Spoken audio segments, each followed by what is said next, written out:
everyone, and welcome to the McClymonds High School Photo 70 videos on Lightroom usage. This is Professor Mike, and today we're going to talk about editing.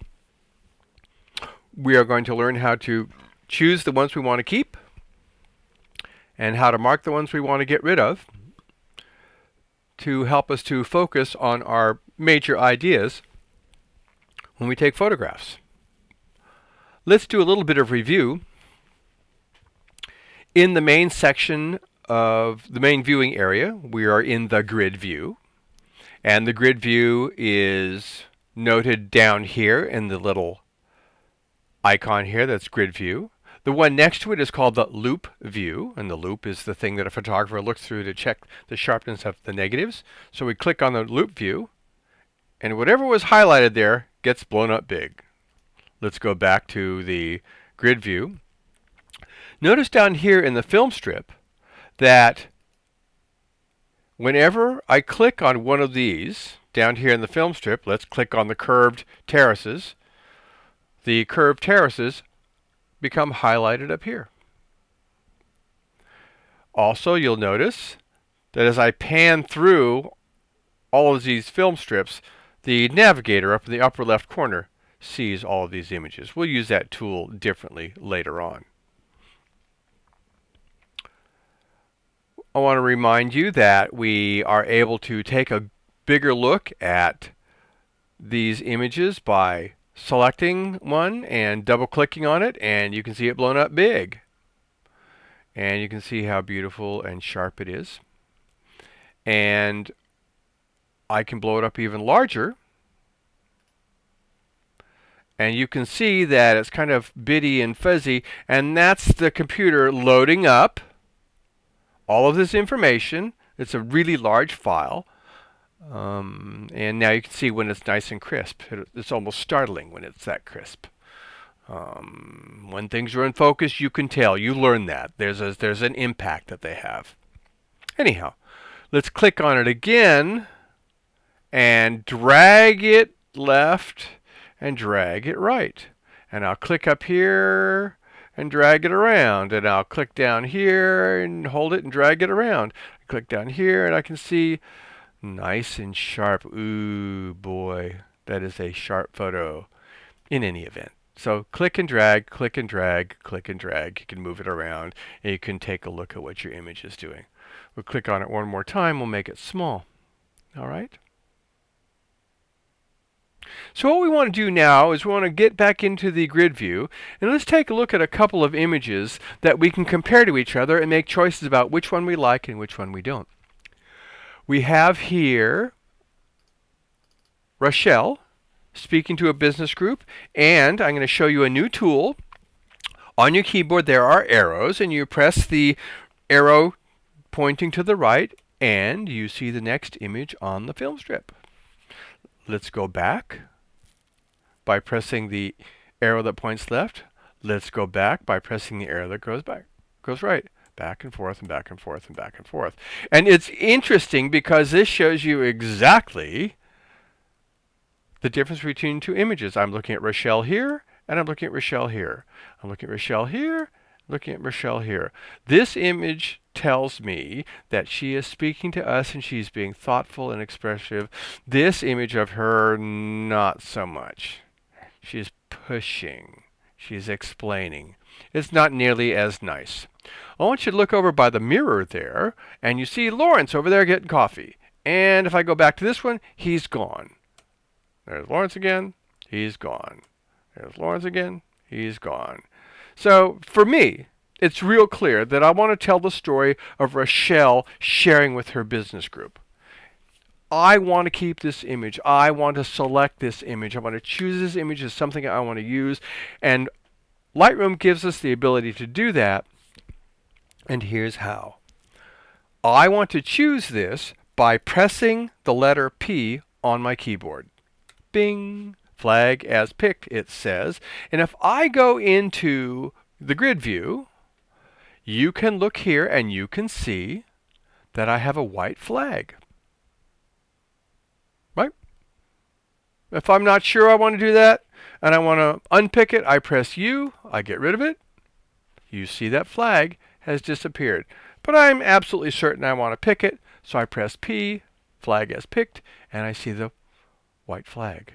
Now, I already know I want to get rid of this one. I didn't like it for a lot of reasons. It's too dark. I don't like the way Rochelle looks. Lawrence is back there having coffee.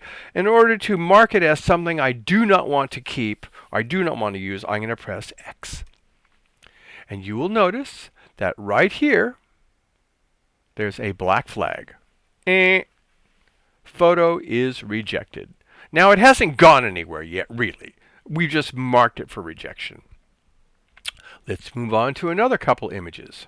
We went to this one, which it's interesting. The raking light and the rectangles and the grouting and everything, boy, that sharpness just, woof, it's really crisp. It's like lettuce crisp. Now, if I press my right arrow, I go to this one, and what happened? Well, actually, what's happened here is the light is bouncing off of the brick in a curious way, very much like a mirror, and bouncing light right back into my lens. It's called glare, and it sort of ruins all the texture, or the kind of texture that I wanted. I don't want that one. I want this one. So, in order to choose this one, I will press P. And I'll move over to the next one, and I don't want this one, so I'm going to press, what am I pressing? Black flag X. Now, let's go back into grid view, and you can see that the one that I like, I mean, you can tell how crisp it is white, and this other one here is black. Now, I'm going to click down here to sort of unselect anything. And you can see that the images that I want to keep are nice and crisp. But the images that I don't want to keep, the black flag images, and I'm pointing at them at the screen with my finger. You can't see me. Come on, Mike. Anyhow, you can see that they're kind of grayed out, right? Let's do a couple more. We're going to click on Phyllis Carter, who's budget director for Laney. Bright, thoughtful, beautiful, holding forth, talking to us about budget, and people are concentrating on what she's saying. Amy is reading documents. Professor Quinlan is also looking at documents and being thoughtful about what she's saying. I'm going to press my arrow button to move on to the next one, and it's kind of dark, and Amy's looking off in some other direction. Maybe somebody's come in the room, and Professor Quinlan is looking right at me. And so the image stops being about Mrs. Carter, the boss, and it starts being about him. I don't want this image. So I can tell already. So I'm going to mark it as something I want to reject by pressing X. And then I'm going to move my arrow button back here again to this image. And I want this image, and I'm going to choose it to keep by pressing P. And let's go back to the grid view. And ta-da-da-da-da. You can see I've got white and black.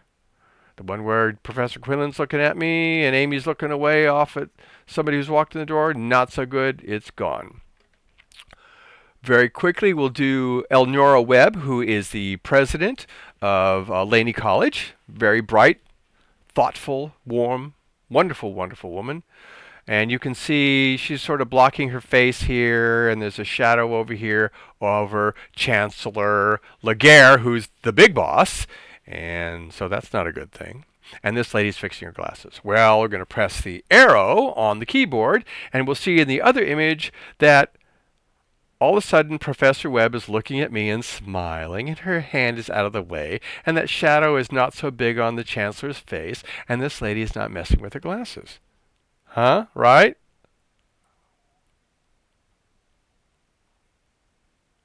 So it's clear to me I want to pick this one, press P, and I want to go back to this one, and I'm going to press X, and we'll go back here, click on grid view, and you can see that I don't want this one, I do want this one. Let's move on to this one. This is a slightly different thing we're going to do here. We'll look at this one. It's pretty level, and I think the exposure is pretty good. And to go to the next one, and the framing has changed a little bit. and it's a little darker.